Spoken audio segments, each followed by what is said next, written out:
Welcome to the Healthcare Self-Publishing Academy podcast. I'm your host, Jeremy Sutton, and today I have the distinct pleasure of speaking with one of my friends, Karen Malone from Prize Physical Therapy. Hey, Karen, how you doing? I'm doing very well. Thank you, Jeremy. Oh, wonderful. Thank you so much for agreeing to come on the podcast and tell us about your book and your business and all that wonderful stuff. You bet. Perfect. So we'll go ahead and get right into it. So, Karen, why did you decide? I know you're a physical therapist. Why did you decide to write a book for whatever reason? I really hadn't thought about writing a book until I met you. So there you go. That's funny. Well, awesome. That's good to know. Thank you. Yeah, you started talking about it, I think in the summer of last year, and I was following along, and I thought, gee, I think I could do that. And another friend of ours, Dr. Mike Chua, he also has a book, and I know that he has been able to use that very effectively. And Right. letting people know about dementia. I thought, I could have a book, I could hand out something on stroke, which is what I try to focus on. So, yeah. Mhm. Perfect. Now, did you find that it was really challenging to write that book on stroke, since that's something you specialize in? Oh, the content wasn't difficult. It was Mhm. just kind of getting my thoughts organized and, yeah, just the process, really. Okay, perfect. How long did it take you to get your book done from start to finish? I believe I started typing in July and I finished in November. So, not Wow. bad. No, that's not bad at all, especially since some people take, 2, 3 years, 10 years to write a book and publish it. That's amazing.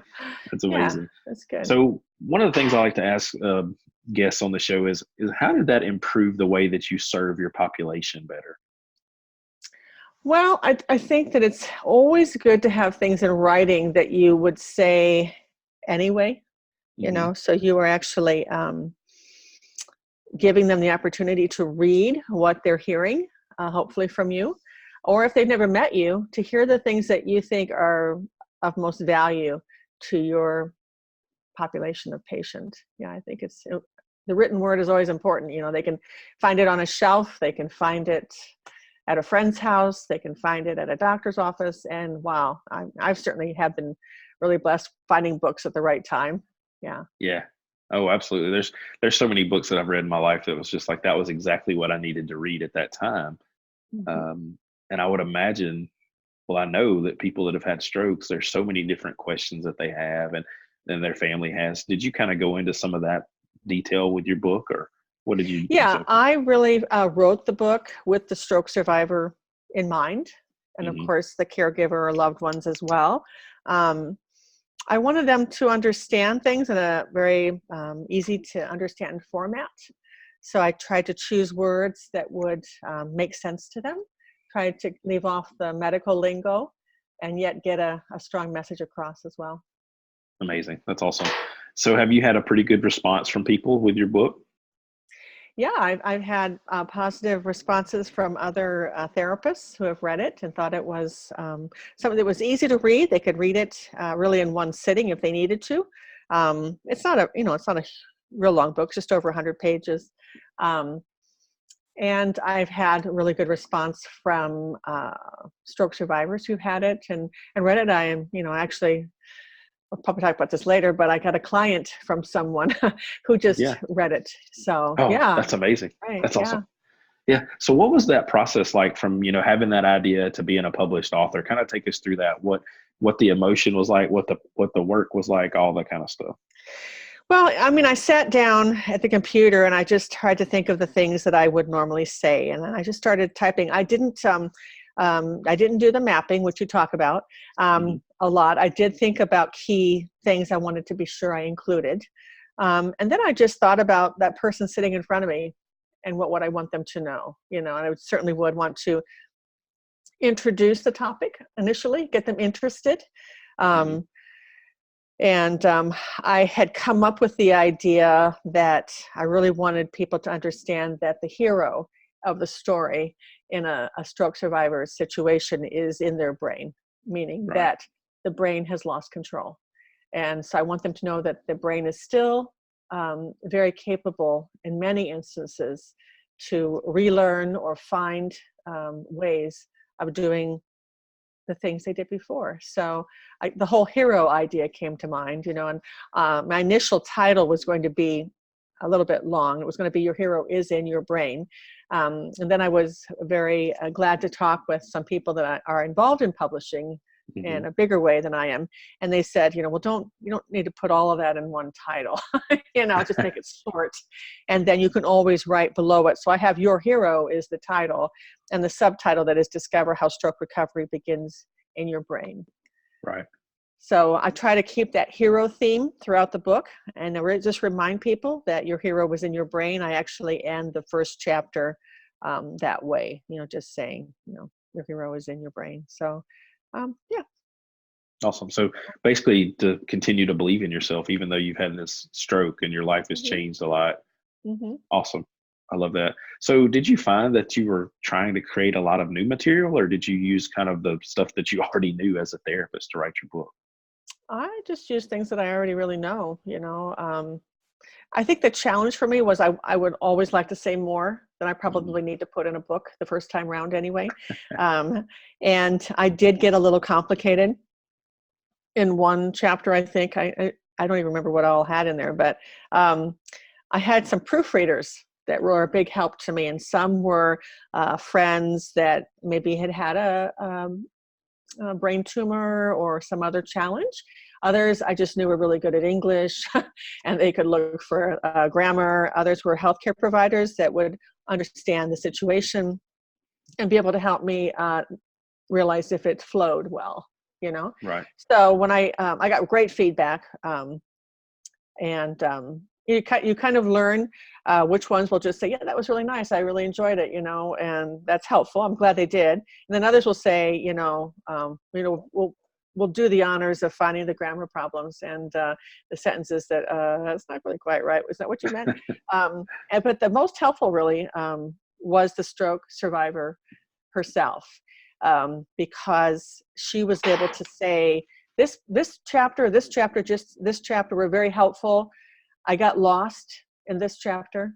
And a lot of feedback. I ended up dropping a whole chapter and reworking others.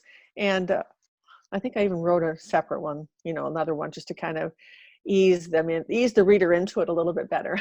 So Right. it's very Oh, helpful. that's great. So that was actually the next question I was going to ask you. Which one of those people was the most helpful?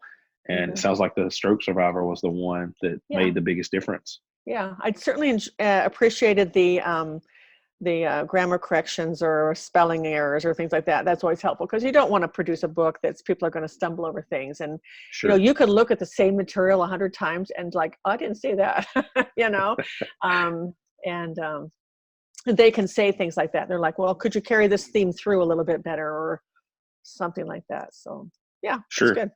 Awesome. Yeah, that's great. That's great information. Great insight.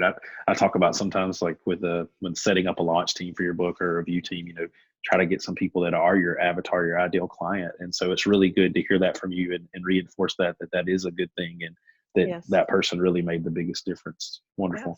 Yes. Hmm. What do you think? So I know you self-published your book on Amazon, but what was the choice between doing that versus trying to find a traditional publisher?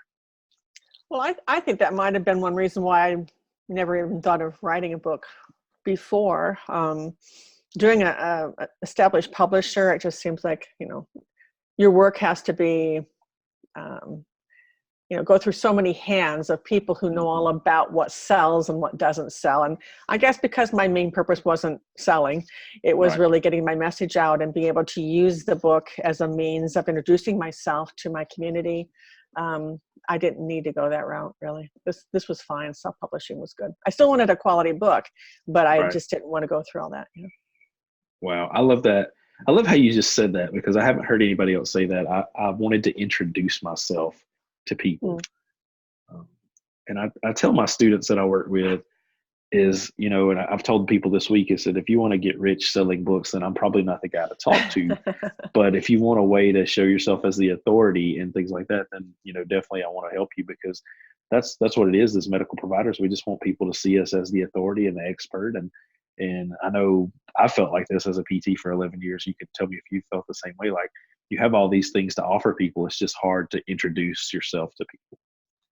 Yeah, it's a really good place for people to get to know you, because I think anytime you write a book, there's a piece of you that ends up in the book. You're not just writing it. You can always kind of get a flavor for who the author is. Yeah. Yeah, absolutely. I think that's been one of the biggest compliments. One of my former patients said I could read the book and I could hear you talking in it. And I said, oh, that's awesome. That's what I wanted. Perfect. Yay. So how did you market your book, Karen? And tell me, like, I think you sold a ton of books like the first day. So talk about that. Tell me what you've done to market it since then and all that. Bigger Yeah. stuff. I really just let people know in my Facebook community. And then I sent out some emails to friends who have larger networks, I guess, So the sales that I got that first time, it was a digital version, and it was actually a Chinese church. So they have a very large population. And there wasn't quite a number of people that were very interested, or people that knew people that would be interested. So they bought quite a number of those copies, which was nice, Yeah. And that's being dispersed and people are being helped. And you've written it in a way that, even maybe somebody with Chinese or English as a second language, for some of them, maybe it would still be helpful, or for their children or whatever. So yeah, I hope that is a blessing to those people. Mm-hmm. Wow, amazing. And have you been taking those books around to local businesses and other healthcare providers? How have you been doing with that? Yeah, I've been doing a lot, and I do have you to thank for opening my eyes to that. We had a nice talk. You did that once on your Facebook group, just to help me think about where I could take the book, who would want to have it, or who might possibly want it. And that gave me confidence.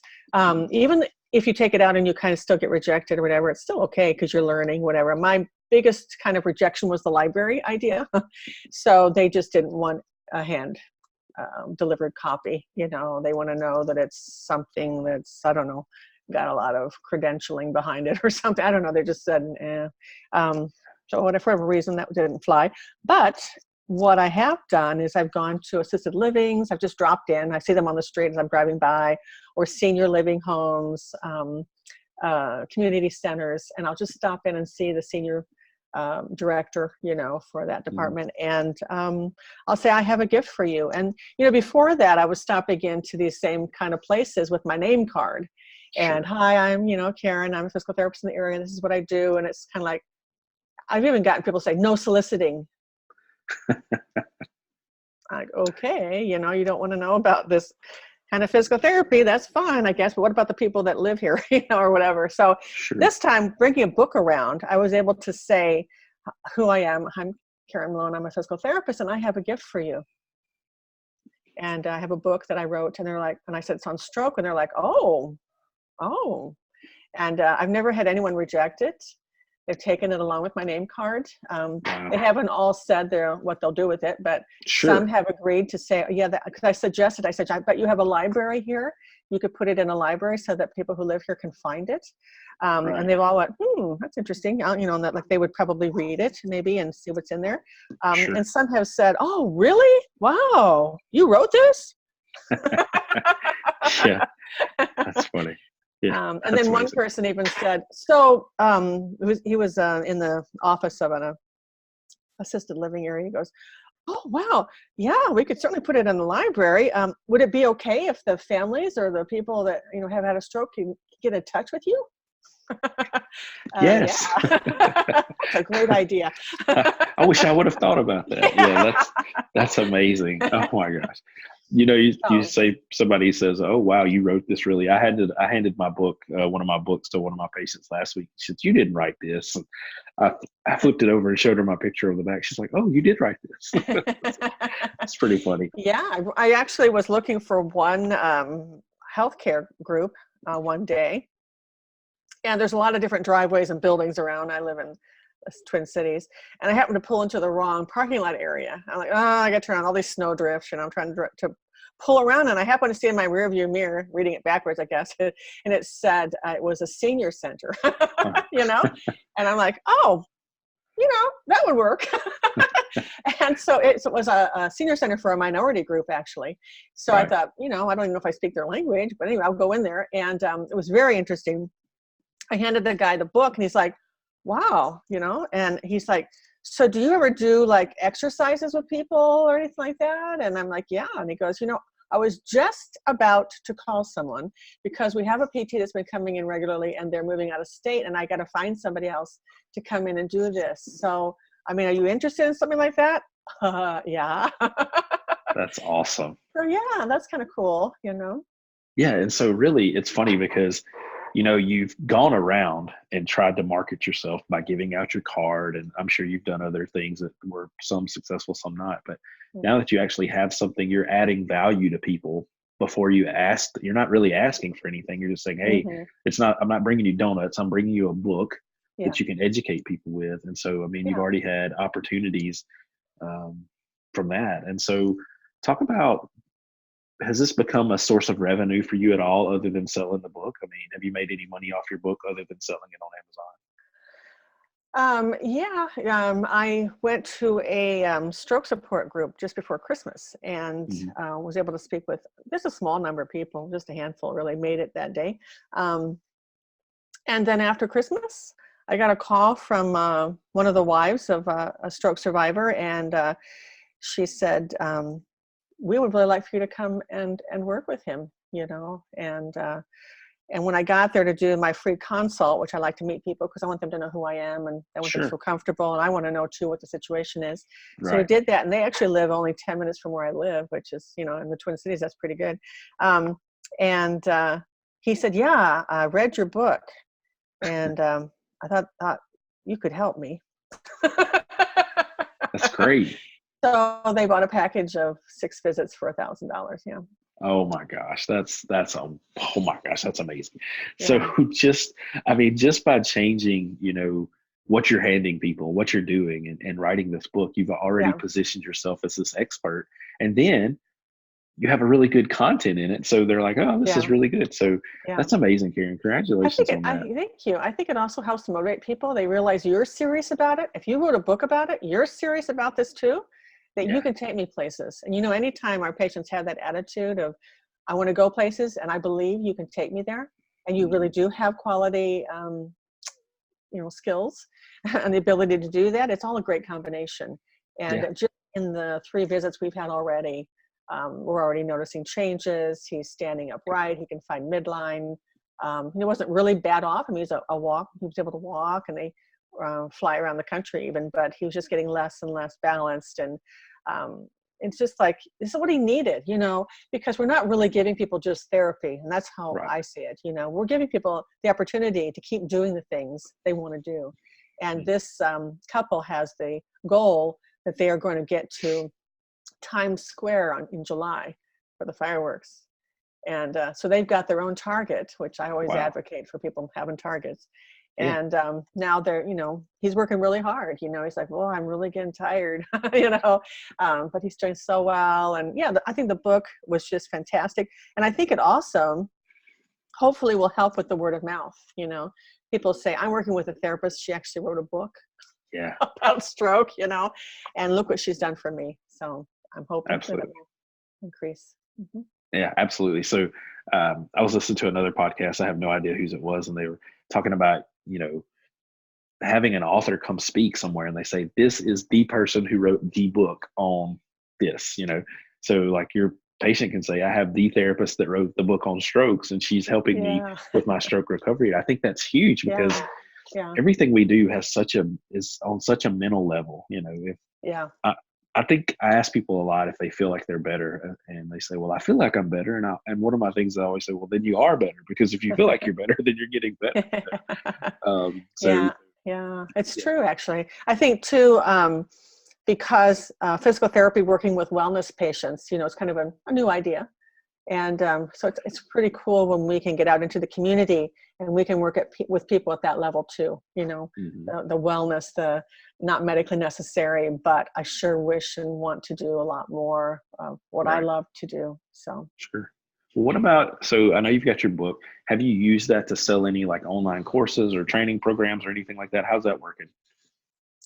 I already actually had the course before the book. Okay, awesome. I actually got 2 people on the course about a year ago, and I haven't really done much with it since. It is actually listed in the book as a link And it's a video series of the actual kind of movements that I talk about in one of the chapters. So it's a really good supplement if people want to get that, because it will make it even that much clearer for people. And Wow. they'll get more out of their exercises, I believe, if they will go ahead and jump into that course, which is just, you go through it yourself, and it's not very long, but it's pretty eye-opening. So. Okay, wonderful. Absolutely. And we'll put the link to that in the show notes if you want us to, Sure, for sure. that'd be great. Mm-hmm. So Karen, do you have any plans to do any other books after this, or is this going to be it for you? What do you think? No, I think I really like this idea. Good. So yeah, I've actually already started putting pages together for another kind of book, because one of the things I've realized is stroke survivors, like a lot of other folks, they have a hard time staying consistent with their exercises. So it's one thing to give them a list of exercises to do. It's another thing to give them a workbook. Anytime we have a workbook, we know we have a beginning and we have an end. And so my idea is to have different exercises for a certain skill level, obviously, where people that are pretty independent but want to work on more things could work through that themselves. So it'd be very simple kind of layout where they could see an exercise and quickly understand what it was about, what's the purpose of it, key points, and then maybe a little diary area if they can write. Obviously, they can't all if they have an affected hand, but to take notes. And progress is huge. People want to see. And then I want to have them mark, was this exercise easy, was it hard, or was it somewhere in between? And if they go through a workbook more than once, they might find, oh, actually that exercise is getting easier. So. Wow, I think that's a great idea. Absolutely. And yeah, I love that so much. Well, what tips would you give other healthcare providers in writing a book and self-publishing? What would you say to them? I would say get started. I just think that's where it starts. You've got to be able to sit down and just get your ideas together. I think you've got a wonderful course coming up, and you've been doing it now for a while, and people are really excited about what they're able to produce and what you're able to share. So I just think, think about what you do normally at work and what you could share in book form. I think sometimes people think, a book has to be a huge endeavor and, hundreds of pages or something like that. But it depends on the purpose of your book. If your purpose is to communicate what you already know in an easy to understand fashion, then there's really no reason why you shouldn't be able to. We've written papers, for goodness sake, in our in our school and our education and everything. So we should be able to write a nice book, and I even like the idea of, certainly for those who work with children or younger adults, think about that population too, that every generation needs a good book about what they're facing. Oh man, that's powerful. Absolutely. Yeah. I mean, like we already said, how many times have you picked up a book and it was exactly what you needed to read, or heard a song and it was exactly what you needed to listen to? Yeah, and it can be very assuring, because if you've got a real problem that's keeping you from moving, like you're afraid, or you're wondering how serious this is, or, will I ever get better? There's so much you can put in a book to encourage people and give them hope. Yeah, absolutely. So I agree with that 100%. And I think the biggest thing is just getting other professionals to realize that you already have the material. Most of us have websites or blogs or Facebook videos or podcasts or whatever, online course. You can turn it all into a book very easily, and it doesn't have to be 200 to 300 pages. So exactly. That's perfect. So I already feel like I know the answer to this question, but have you seen your authority increase in your field since you've published this book, would you say?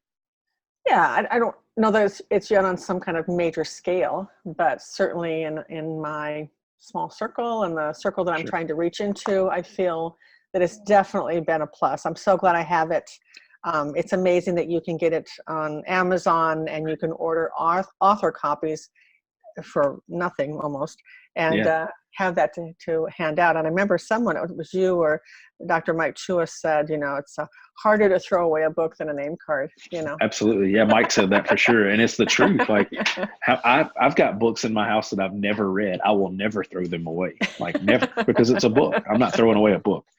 But I Yeah, have, or at least you're going yeah. to want to spend time looking at it before you do, hopefully. That's right. Yeah, exactly. And I mean, I've got one business card in my wallet, and I'll tell you what it is. It's a PTA that I work with that also bakes cookies, and they're phenomenal. That's the only business Mm, card I've kept. I've thrown the rest of them away, just because I like to eat cupcakes, or cookies. But yeah, I yeah. mean, you're not going to throw a book away. I have one in a doctor's office and that I work with, and I don't know that he's ever opened it, but it's on his desk and it has my face on it. And if he has neck pain one day, he's gonna be like, "Oh, let me see what Jeremy's book says." So it's phenomenal. I think it's an amazing marketing tool, and words have power and presence, and Hmm. that book's gonna be here forever. And I think it's amazing, and I'm just so proud of what you've been able to do over the last few months Oh, thank you. I'm because really happy. I thank you for your encouragement and putting the fire under me. That was good.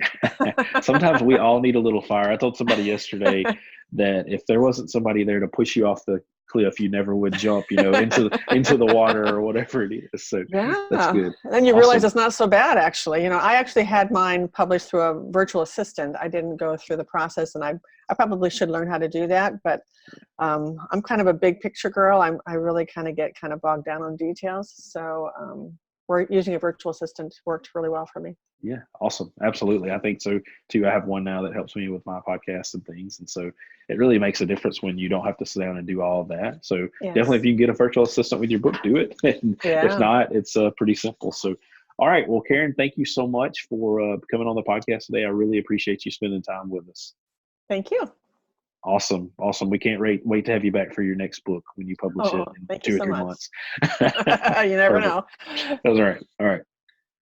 Okay. Perfect. Good job. I think you did All right. phenomenal.